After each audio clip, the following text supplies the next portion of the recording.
Le monde scientifique burkinabé est d'ailleurs en conclave depuis ce matin à Ouagadougou, l'occasion un symposium international sur la valorisation des résultats de la recherche et des innovations en Afrique. Partage d'expériences, échange de bonnes pratiques et plus encore sont attendus de cette rencontre prévue durer 4 jours.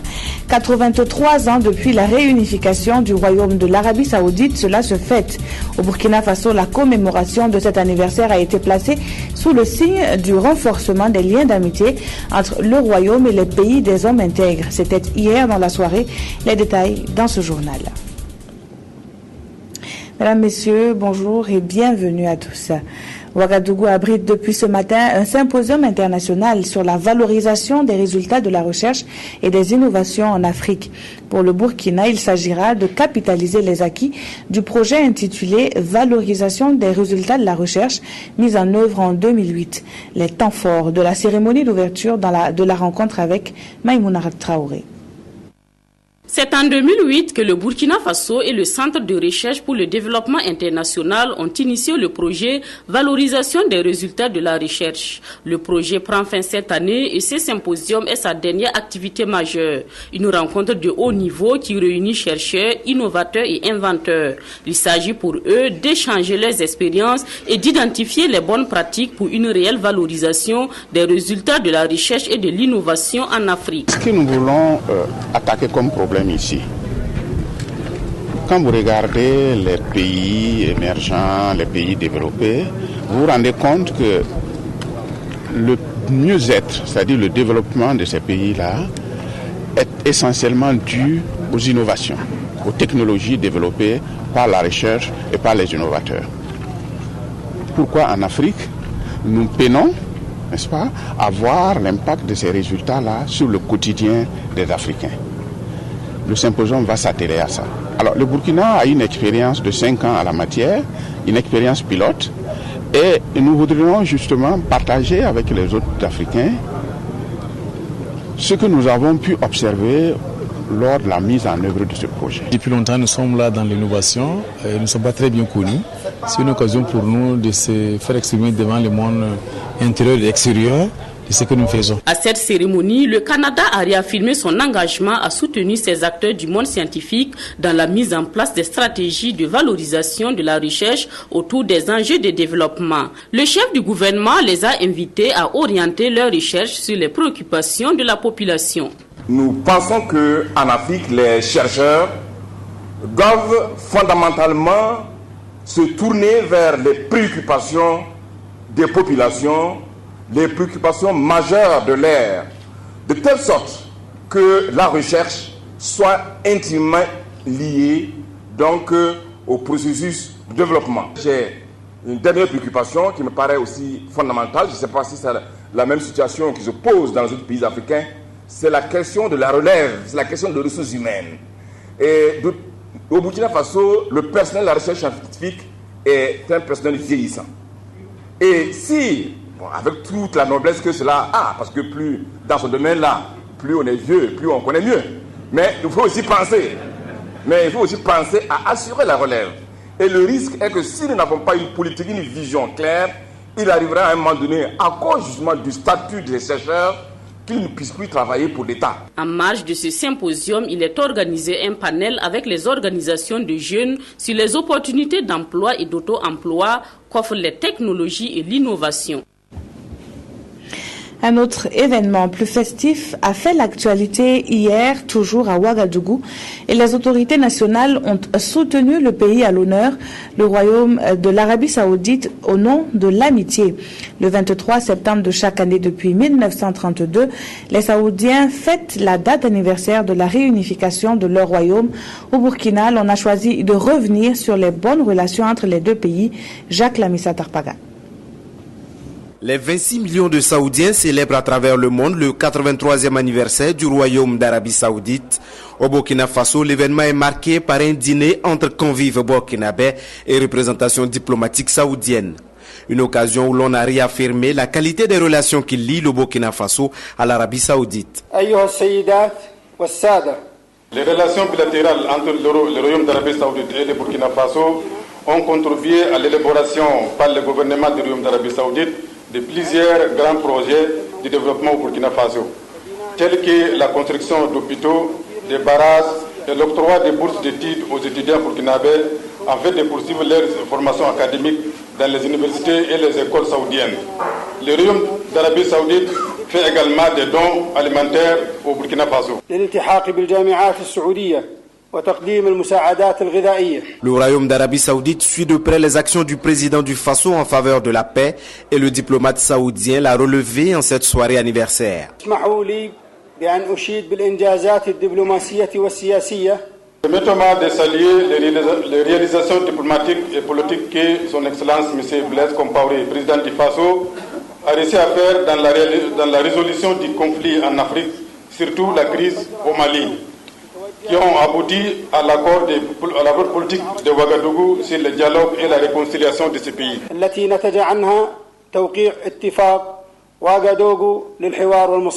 La fête nationale d'Arabie Saoudite est célébrée officiellement depuis 2005, le 23 septembre de chaque année. Direction à présent à Bobo-Dioulasso où les membres du cadre de concertation régionale se sont retrouvés pour faire le bilan. Les membres venus de toute la région des Hauts-Bassins prennent part à la deuxième session ordinaire du cadre et s'attellent à l'exercice au nom donc de la réussite des différents plans et programmes locaux de développement. Ahadi Sandamba nous fait la synthèse des travaux.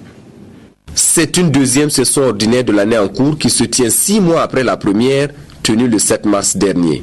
Aujourd'hui, le cadre de concertation régionale des Hauts-Bassins fait la revue à mi-parcours des actions programmées en 2013 dans les différents plans locaux de développement. Et après examen, il s'avère que toutes les réalisations sont à un taux d'exécution en deçà de toute attente. Le bilan à mi-parcours se fait à 2 niveaux. D'abord au niveau du PRD, le plan régional de développement. Nous sommes à un taux de réalisation de 11,2%. Les réalisations ont concerné essentiellement la réhabilitation des pistes rurales et la réalisation d'infrastructures au niveau du secondaire.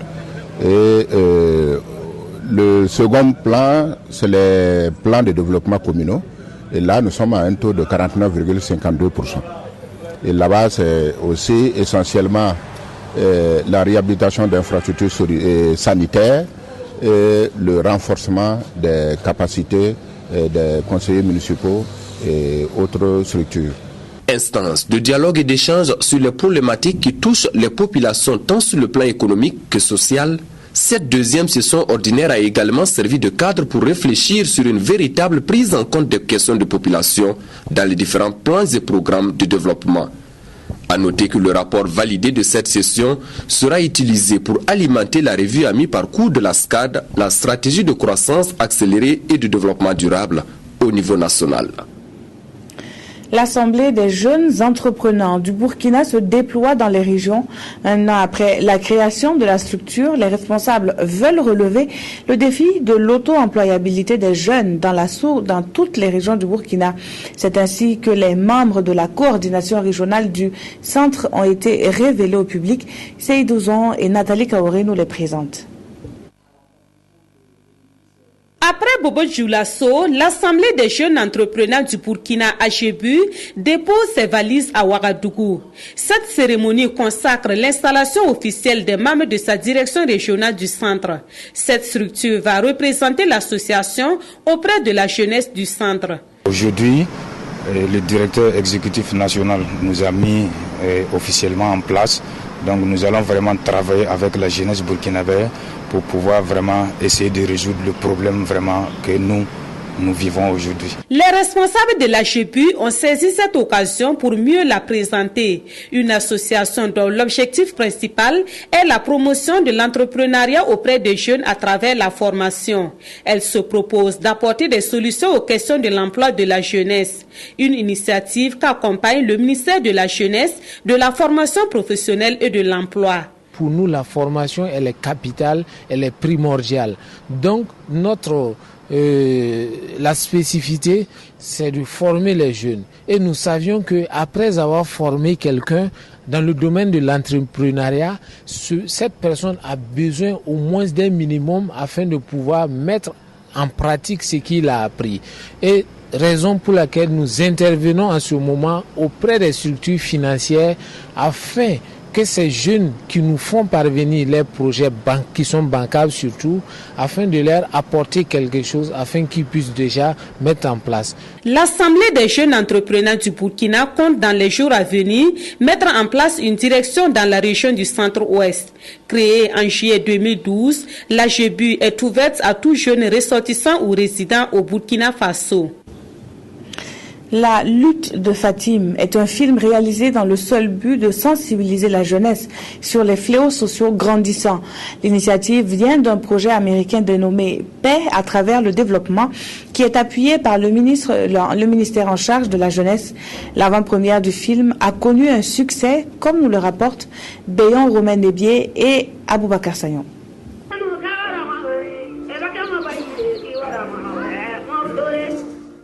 Ce film retrace l'histoire d'un groupe de jeunes qui a décidé de prendre son destin en main dans un environnement social peu favorable. Sous le leadership de Fatim, actrice principale, ces jeunes tenteront de sortir de leurs conditions de vie austères. Une lutte qui va finalement payer. La lutte de Fatim se veut un outil de sensibilisation de la jeunesse sur l'abus de l'alcool, la consommation de la drogue, l'oisiveté et la délinquance. Il est réalisé par les films du Dromadaire. C'est une belle histoire quand même qui a commencé par le contact avec le PDF2 qui avait le désir de faire un film sur le leadership des jeunes et les films du Dromadaire avaient en charge de réaliser.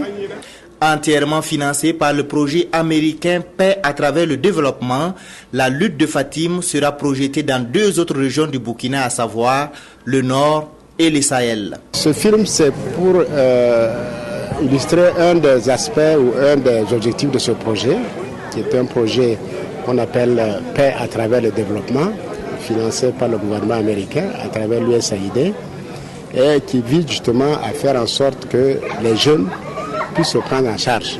Pour le département en charge de la jeunesse, ce film, qui arrive au moment où l'incivisme prend de plus en plus de l'ampleur au Burkina, nourrit beaucoup d'ambition. C'est un projet qui existe au Burkina, au Tchad et au Niger. Et dès qu'au niveau du Burkina, le projet intervient dans la région du centre, dans la région du Sahel et dans la région du Nord. Et que ce film de sensibilisation-là n'est que le déclenchement d'une série d'activités que le projet aura amené. Depuis les événements de 2011, j'ai pour habitude de dire que le civisme a quelque peu foutu le camp au Burkina Faso. Donc on a besoin de ce type de film-là pour que de plus en plus on revienne là à ce sens du civisme-là. Déjà, des jeunes ont été formés durant une semaine en caméra mobile. Ils auront pour tâche de projeter ce film dans les régions concernées afin de venir à bout de la délinquance juvénile. Réinventer l'approche clientèle, c'est là l'objectif d'une formation dont ont bénéficié des agents de la Bank of Africa et des étudiants de HEC Burkina. 5 sessions de formation ont permis aux apprenants de maîtriser l'art de la conviction par l'écoute. Des certificats de compétences professionnelles l'attestent. Ramatouzida. Certificat de compétences professionnelles en main, ces employés de la Bank of Africa, BOA, ont désormais l'art de convaincre la clientèle par l'écoute.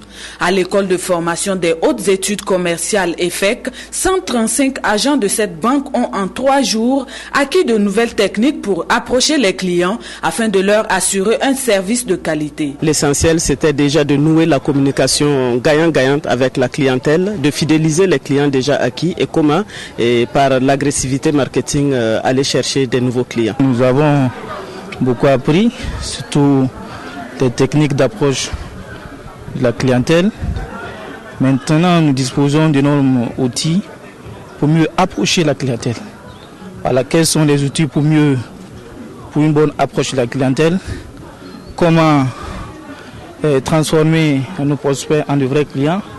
Au terme de cette formation, nous disposons vraiment de véritables outils. Dans un environnement concurrentiel, la satisfaction de la clientèle constitue aujourd'hui un défi que le renforcement des capacités des agents va permettre de relever. Nous savons qu'à l'heure actuelle, toutes les banques offrent les mêmes services. Et la seule façon de se différencier, c'est la qualité du service.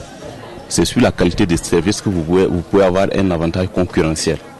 Donc nous avons misé en fait sur la formation pour améliorer en fait l'offre à la clientèle. La banque s'est engagée depuis un certain temps dans une démarche qualité. Elle envisage obtenir dans les prochains mois la certification à la norme ISO 9001-2008 qui impose d'offrir aux clients un service de qualité. Un service de qualité à la clientèle, c'est ce que promet la toute nouvelle infrastructure sanitaire de la région de l'Est. L'Afia Goulmou est une clinique polyvalente qui, en plus d'offrir des soins de qualité aux populations, participe à la volonté politique de rapprocher ces mêmes populations. Au centre de santé, la présentation donc de la clinique dans ce commentaire signé Ramatou Zida. Les besoins des populations de Fada-Gourma en matière de santé sont énormes et la réalisation de la clinique L'Afia Goulmou viendra les satisfaire un temps soit peu. La clinique, qui a officiellement ouvert ses portes le 12 septembre dernier, offre des prestations en médecine générale, cardiologie, chirurgie, pédiatrie et gynécologie obstétrique. Ayant travaillé 15 ans à l'hôpital de Fada, j'ai touché du doigt beaucoup de réalités de la contrée. Et ce qui m'a lancé vraiment, ça a été l'échographie. Au départ, en tant que médecin spécialiste, ayant toutes les connaissances dans ce domaine, j'ai tout de suite été confrontée à la difficulté de faire l'échographie. Alors que vous savez qu'en gynéco-obstétrique, une femme sur deux a besoin de cet examen complémentaire pour qu'on sache vraiment de quoi il s'agit. Alors, j'ai été très sensible à la souffrance humaine parce que c'était à l'époque où les femmes devaient quitter Fada pour aller à 220 km pour faire l'échographie. La création de la clinique L'Afia Goulmou vient renforcer les actions du ministère de la Santé pour permettre aux populations de se soigner. Mais l'offre reste encore en deçà des attentes. C'est pourquoi l'implication du privé dans l'augmentation du nombre d'infrastructures sanitaires est saluée à sa juste valeur par le gouvernement. Nous sommes venus soutenir Mme Diallo. Nous sommes venus la soutenir parce qu'elle contribue naturellement à augmenter la qualité des prestations de santé.